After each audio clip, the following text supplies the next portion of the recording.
इस धारावाहिक की घटनाएं और पात्र काल्पनिक है। इनका वास्तविक जीवन से कोई संबंध नहीं है।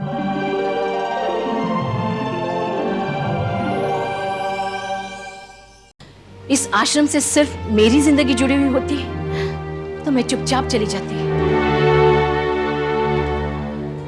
मगर इन तमाम बेसहारा औरतों को इस तरह दरबदर करके कैसे चली जाऊं? हाँ दीदी, ये आप ही की जिम्मेदारी है। अगर आपने कुछ नहीं किया तो हम सबको इस दुनिया में कहीं ठिकाना नहीं मिलेगा। ये सब मेरी वजह से हुआ है दीदी। मुझे खुद पर काबू रखना चाहिए था। तू क्यों अपने आप को कसूरवार मानती है? क्या हुआ अगर आश्रम उनके पैसों से चलता है तो क्या आश्रम की औरतें उनकी बांदी हो गई? मैं भी देखती हूँ किस तरह इस आश्रम को बंद करते हैं। सरला दीदी, मैं तो कहती हूँ कुंती को आश्रम से निकाल दीजिए, सारा झंझट ही खत्म हो जाएगा। ये अपनी सलाह तुम अपने पास रखो, समझी? ये वक्त हम सबको एकजुट होकर उनका सामना करने का है, और तुम कुंती को निकालने की बात कर रहे हो। ये मत भूलो, आज उसकी नजर कुंती पर गई है, कल तुम पर भी जा सकती है। लेकिन दीदी, हम इतने बड़े आदमी से टक्कर कैसे ले सकते हैं? बड़े आदमी होने का मतलब ये नहीं कि उनकी मनमर्जी चलेगी। अगर हमारी बात सीधी तरह नहीं मानते तो मुझे कानून का सहारा लेना पड़ेगा। सरला दीदी,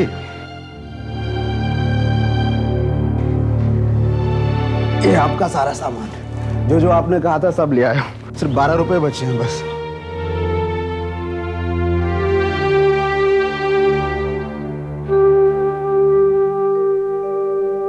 अरे क्या हुआ, सब उदास क्यों है दीदी? दीदी बात क्या है?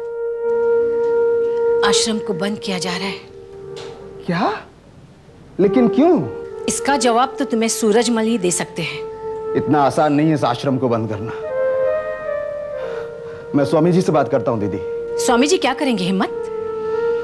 ये अमीर लोग सिर्फ अपने पैसों की अकड़ दिखाना जानते हैं। उन्हें किसी के दुख दर्द से कोई वास्ता नहीं।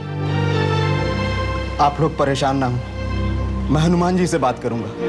हनुमान जी से तो बड़े नहीं है ना सूरजमल जी? दीदी, मैं हनुमान जी से बात करूंगा।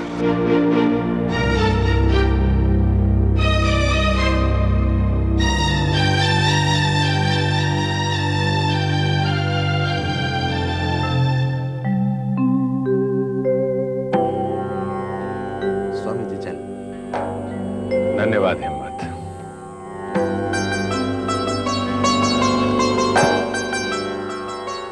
आजकल तुम्हारी दिनचर्या का कुछ पता ही नहीं चलता है। कहाँ रहते हो दिन भर? स्वामी जी, दिन भर तो घर के काम में ही व्यस्त रहता हूँ, और आज तो आश्रम गया था। दीदी को कुछ सामान मंगाना था बाजार से। तात्पर्य यह है कि तुम सबके सहायक सिद्ध हो रहे हो। स्वामी जी, आप ही तो कहते हैं कि जिंदगी बहुत छोटी है, दूसरों के जितना काम आ सको वही अच्छा है। स्वामी जी, आपको एक बात पता चली या नहीं? कौन सी बात शिष्य? स्वामी जी, वो सूरजमल जी सरला दीदी के उस महिला आश्रम को बंद करवा रहे हैं। ये तुम क्या कह रहे हो? हाँ स्वामी जी, उस आश्रम के सभी लोग बहुत चिंतित हैं। ये कैसा समाचार दे रहे हो तुम शिष्य? सूरजमल जी ने इतना बड़ा निर्णय ले लिया और हमें ज्ञात भी नहीं।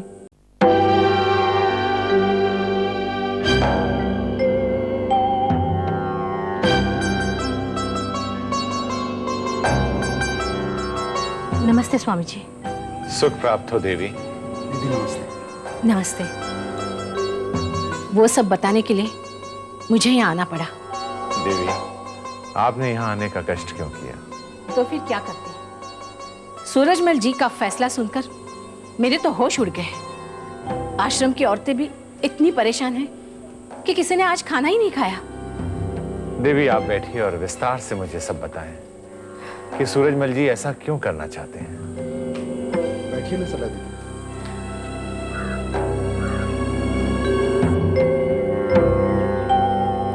स्वामी जी, आज ये बात साबित हो गई कि महिला आश्रम चलाने के पीछे सूरजमल जी की सेवा भावना नहीं थी।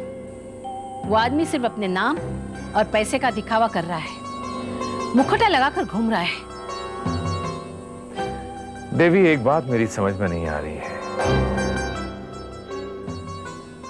कि अचानक इस आश्रम को बंद करने के पीछे सूरजमल जी की भावना क्या है?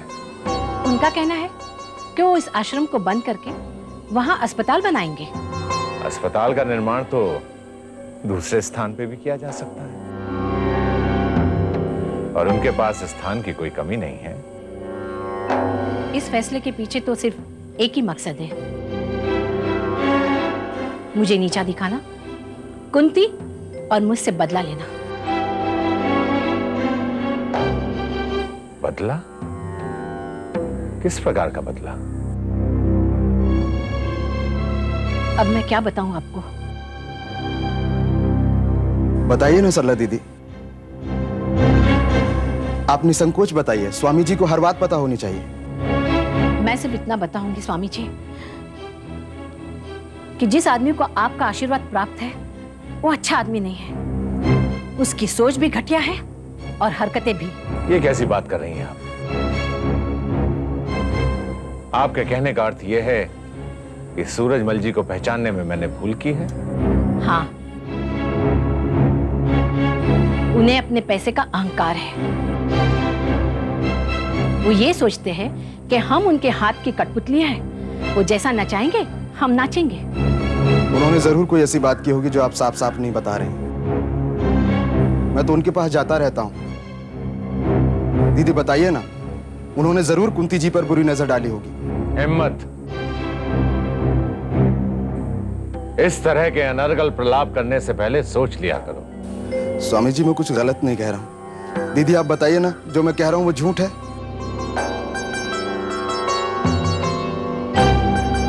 बोलिए देवी, किसी के चरित्र पर ऐसा दोषारोपण करना उचित नहीं है। हिम्मत जो कह रहा है वो ठीक है स्वामी जी, और आप कुंती को भी जानते हैं। उसने सूरजमल जी को अपनी मजबूरी का फायदा उठाने नहीं दिया, तो उन्होंने कुंती को आश्रम से बाहर निकालने की ठान ली। अच्छा, और फिर? मैंने भी इस बात को लेकर सूरजमल जी को चेतावनी दी कि अगर उन्होंने कुंती को आश्रम से बाहर निकाला तो मैं चुप नहीं रहूंगी। बस उस दिन के बाद उन्होंने हमें अपना दुश्मन माना और अब आश्रम बंद करके अपनी दुश्मनी निकाल रहे हैं।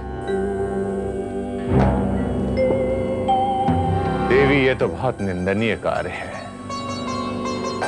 सूरजमल जी ने ऐसा करके अपने आप को बहुत छोटा बना दिया है।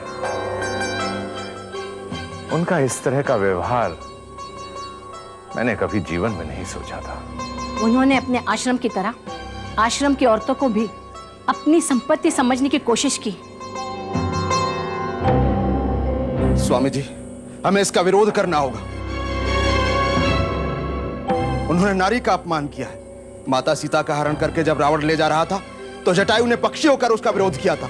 तो हम तो मनुष्य हैं। शेष, उत्तेजित होकर कोई इस प्रकार का उल्लेख करना तुम्हारी मूर्खता है।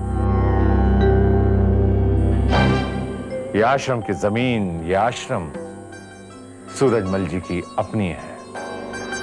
यदि वो इस जमीन में अस्पताल बनाना चाहते हैं तो यह उनका निजी मामला है। हमें ऐसे व्यक्ति से दूर ही रहना चाहिए। मैं ये उनका दिया हुआ मंदिर आश्रम छोड़ दूंगा।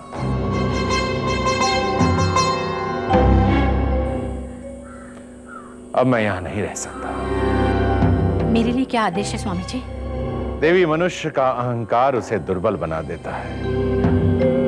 अपना सारा दायित्व ईश्वर पर छोड़ दीजिए। उस पर सब कुछ छोड़ देने से वही हर स्थिति में साहस और शक्ति प्रदान करता है। अगर वो नहीं चाहेगा तो सूरजमल जी के चाहने से कुछ नहीं होगा। प्रभु के आदेश की प्रतीक्षा करें, वो आपको स्वतः प्राप्त हो जाएगा। जी, अच्छा, अब मैं चलती हूँ। हिम्मत। जी स्वामी जी। देवी को आश्रम तक छोड़ाओ। अच्छा जी नहीं, मैं चली जाऊंगी, आप परेशान ना हो। नमस्ते।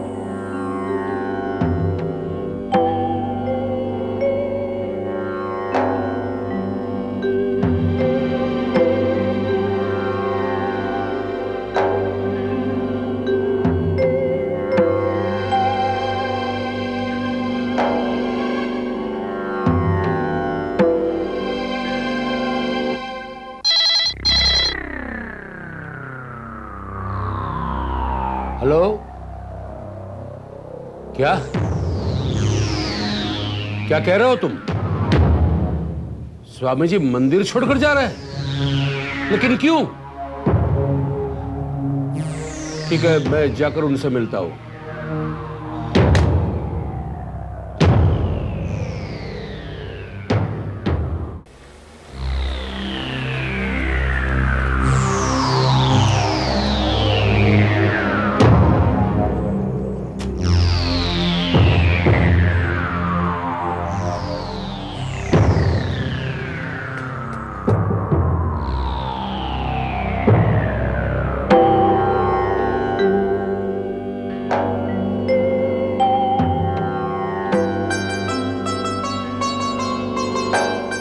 नमस्कार स्वामी जी। सूरजमल जी, आइए आइए, बैठिए। माफ कीजिएगा, आपके आराम के वक्त पर आकर मैंने आपको डिस्टर्ब किया।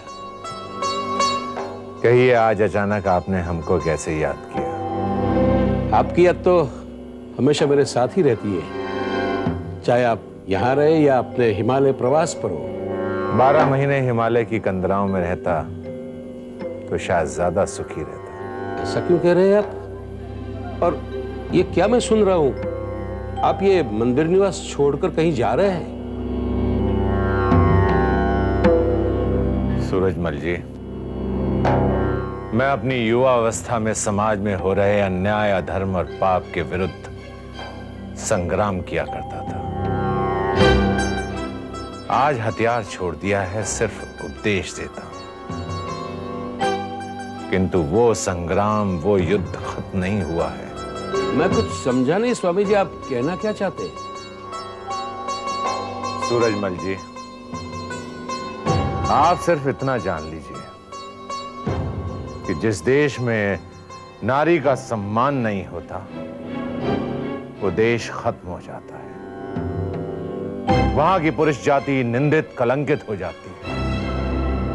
और भारत की माटी पर जब भी नारी की मर्यादा पर आंच आई है, तो उसे बचाने के लिए ईश्वर ने सदैव अवतार लिया।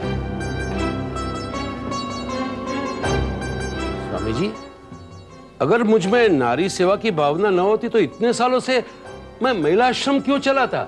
जो चल रहा है उसे बंद करने का निर्णय क्यों? आश्रम में बहुत सी लापरवाहियां हो रही थी।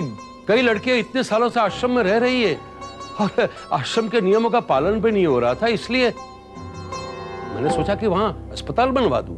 अचानक अस्पताल क्यों? ये भी तो लोक सेवा का ही काम है ना स्वामी जी। आश्रम से कहीं बढ़कर सेवा होगी। और वो महिलाएं जो अनाथ और बेसहारा हैं, जिनका कोई आश्रय नहीं है, वो कहां जाएंगे? हमने उन्हें आश्रय दिया है, पूरी जिंदगी का ठेका तो नहीं ले रखा है। फिर भी मैं शहर से बाहर कहीं आश्रम बनवाने की सोच रहा हूं। ये कार्य आप अपनी सोच से नहीं कर रहे हैं, इसका कारण दूसरा है, और मैं उन कारणों की चर्चा भी नहीं करूंगा।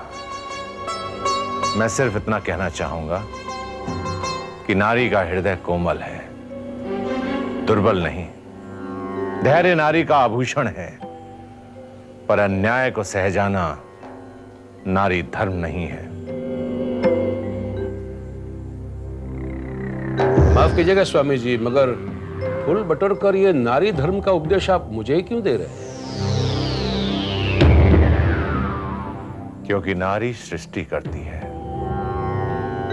जो बना सकती है वो बिगाड़ भी सकती है। इसलिए याद रखना सूरजमल जी, अगर उन आश्रम की महिलाओं ने एकमत होकर कोई प्रतिज्ञा ले ली, तो आपका बरसों का बनाया हुआ ये महल खंडर हो जाएगा। इसलिए अपने निर्णय से पहले सोचें, समझें और विचार करें। मैं तो आपसे ये कहना आया था स्वामी जी कि आपको ये मंदिर निवास छोड़कर कहीं भी जाने की जरूरत नहीं है। मुझे आप आश्रय दे रहे हैं, जिसे कहीं भी आश्रय मिल जाएगा, लेकिन उनका आश्रय छीन रहे हैं जिनके पास रहने के लिए ठिकाना नहीं है। शीघ्रता और क्रोध में लिया हुआ निर्णय हानिप्रद होता है सूरजमल जी। इसलिए इस आश्रम को बंद करने से पहले अच्छी तरह से सोचें और विचार करें। ठीक है, तो मैं अस्पताल बनवाने का फैसला कुछ समय तक रोक देता हूं। औरतों की व्यवस्था हो जाए बाद में ही सोचूंगा। आप खुश है ना? मेरी खुशी से बढ़कर अपने धर्म निर्वाह की सोचें सूरजमल जी। आप इस शहर के चंद प्रतिष्ठित लोगों में से एक हैं। आपके द्वारा किए गए हर कार्य की चर्चा होती है, इसलिए आपका हर कदम जांचा परखा होना चाहिए। स्वामी जी, मैं फिर आकर आपसे मिलता हूं, लेकिन आप ये मंदिर निवास छोड़कर कहीं नहीं जाएंगे, बस मेरी यही प्रार्थना है। नमस्कार। नमस्कार।